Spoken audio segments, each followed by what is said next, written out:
As Nigeria beholds another transition in its journey to democracy, it's important we take stock of where we are.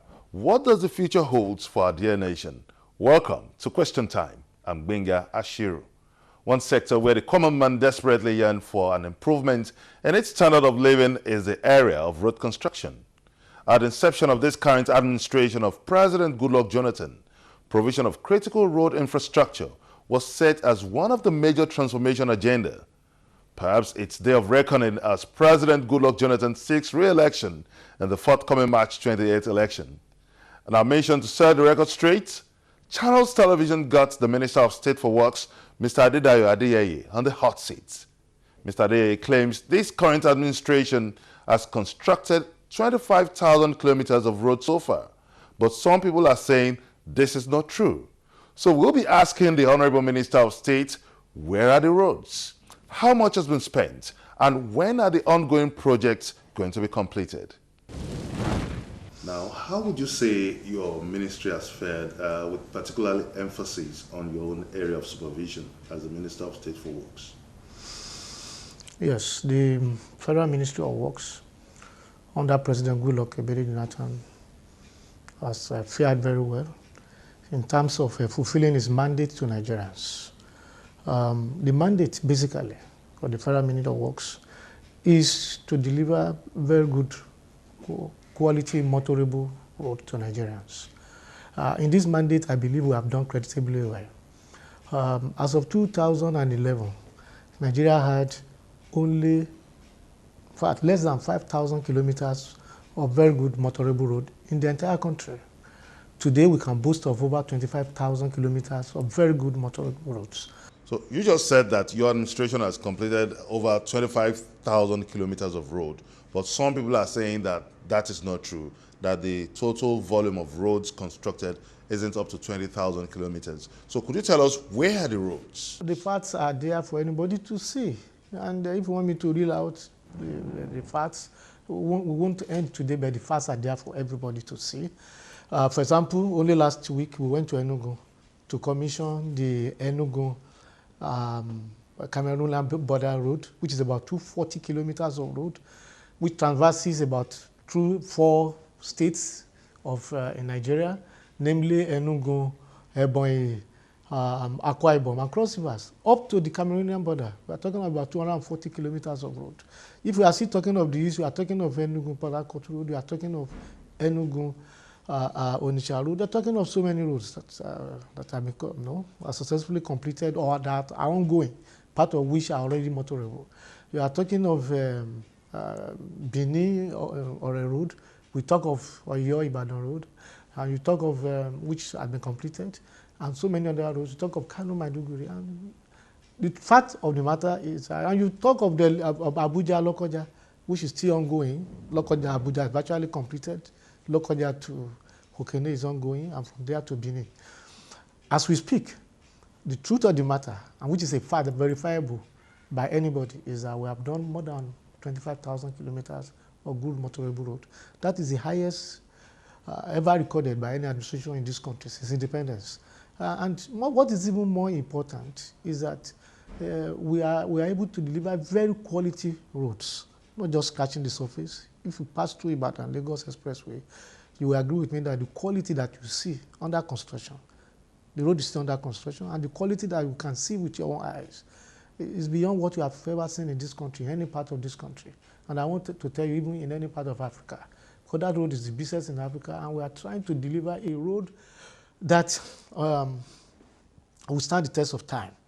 And that is the kind of thing we are doing in most parts of Nigeria. When you say the World Bank has given a clean bill of health, what do you mean exactly? What I'm saying is that the World Bank, being partners with us, can bear testimony, can testify to the fact that what I'm saying, a lot of the things I have mentioned are correct, because they are part of the people who have financed the projects. In terms of cost effectiveness, what is the value of the geotextile technology? Oh, it will bring bring a lot of difference in terms of quality. An example is the road we are doing from Akure to Ilesha there.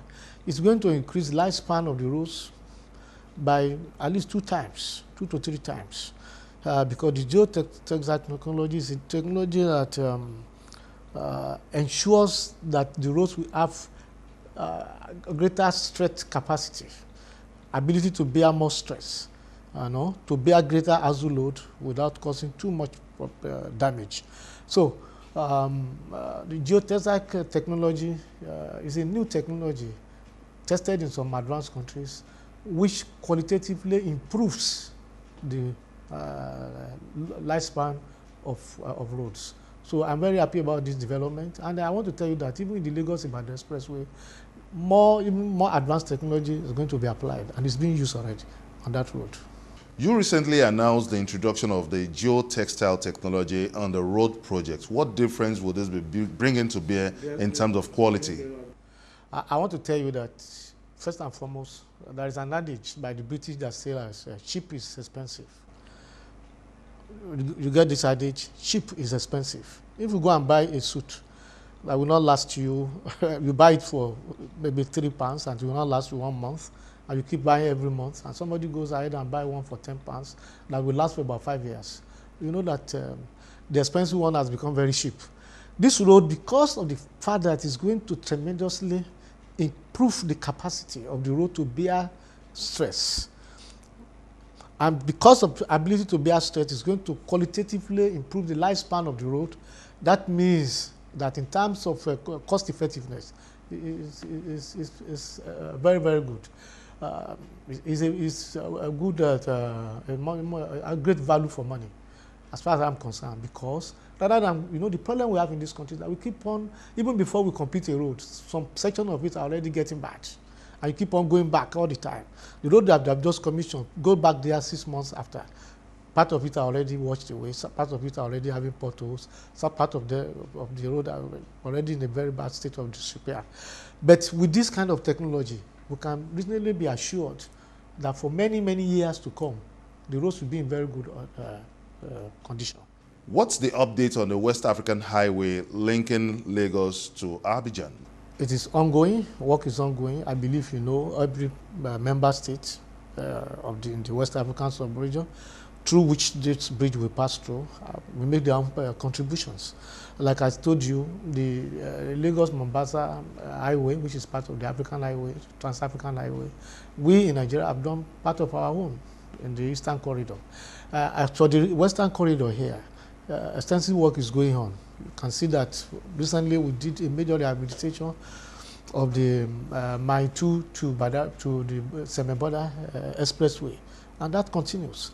And that work is going on in that respect. And I believe other member countries are also doing their own part. And in no time, by the grace of Almighty God, because we are having assistance and financing from the African Development Bank. They are helping us in this project. I believe that they will be delivered in a very short time. Talking in terms of the West African Highway construction, people are saying that it's been constructed by the China government, but Lagos State government is also laying claim to the construction of this way. It's not their responsibility, and they have no part to play in it.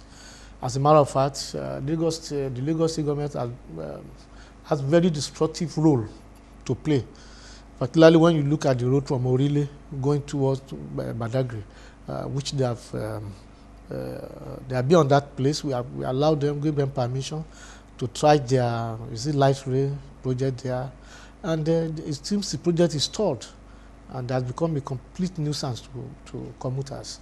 So the Lagos State government is playing no positive role as far as we are concerned. The project is being financed by the federal government of Nigeria with assistance of multilateral agencies. Who are the parties involved in this West African Highway project? African Development Bank is assisting in terms of finance. What is the terms of reference of the parties involved in this project? There is no terms of reference other than the fact that they are helping a finance agency, and they are helping the federal government in the financing of the project under very generous terms. Can you reel out the figures to us? We want to know the figures involved in this project. No, I'm not in a position to reel out figures because these are not ongoing projects and it's subject to variation.